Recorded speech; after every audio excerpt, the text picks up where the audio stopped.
You're watching YouTube, and suddenly an ad for a mobile game appears. It's one you've seen before, and were curious about. Without much thought, you click and install it.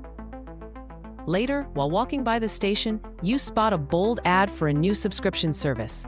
A few minutes later, you're on your phone signing up. Did the ad cause this behavior, or was it just timing? In marketing, we rely heavily on numbers, views, clicks, conversions, to evaluate campaigns. These are easy to track in digital ads, but what do they actually prove? The challenge is this: users come with their own interests, preferences, and prior exposures. So even if we see a correlation, we can't assume it's due to the ad itself.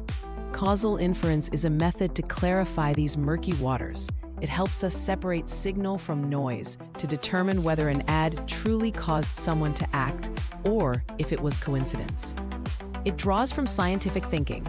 Think of it as importing the rigor of randomized controlled trials into business data.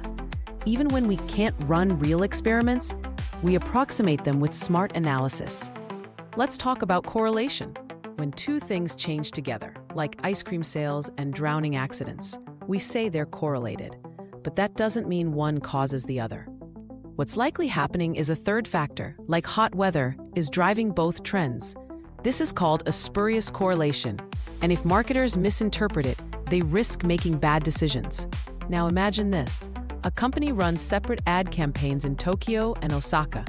Tokyo has low brand recognition, Osaka has high. Ads are shown more in Tokyo.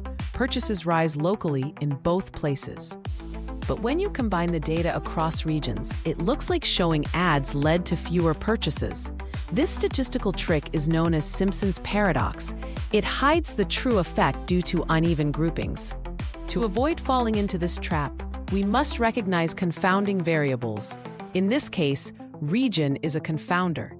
It affects both whether people see ads and whether they're likely to buy. One solution is to segment the data carefully, like analyzing Tokyo and Osaka separately. Another is to randomize ad exposure within each group, known as a randomized controlled trial, RCT. When randomization isn't feasible, we turn to clever alternatives: data filtering, matching, and statistical adjustments. These techniques help us mimic the fairness of an RCT as closely as possible.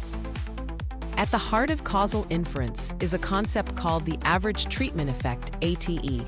It represents the difference in outcomes between the world where someone saw the ad and one where they didn't. Of course, we can't observe both realities for the same person, but with enough data and proper statistical design, we can estimate this effect reliably. That's the magic of causal inference. To visualize relationships between variables, we use something called a DAG, directed acyclic graph. It maps causes and effects with arrows, helping spot biased paths called backdoor paths. For example, if hot weather influences both ice cream sales and beach visits, drawing arrows from weather to both outcomes shows us the shared cause. DAGs help reveal these hidden links. In marketing, we use DAGs to identify whether an increase in sales was really due to our ad, or if other factors, like seasonality or competitor promotions, played a role. Causal inference differs from prediction. Prediction asks, what will happen? While causal inference asks, what will happen if we change X? It's the difference between seeing and doing. In real marketing, it's not just about finding patterns. It's about taking actions that work. That's why understanding causality can give you a major edge. It lets you act with confidence. Whether you're running A/B tests on banner colors or analyzing a national TV campaign, causal inference offers tools to avoid false conclusions and improve campaign ROI.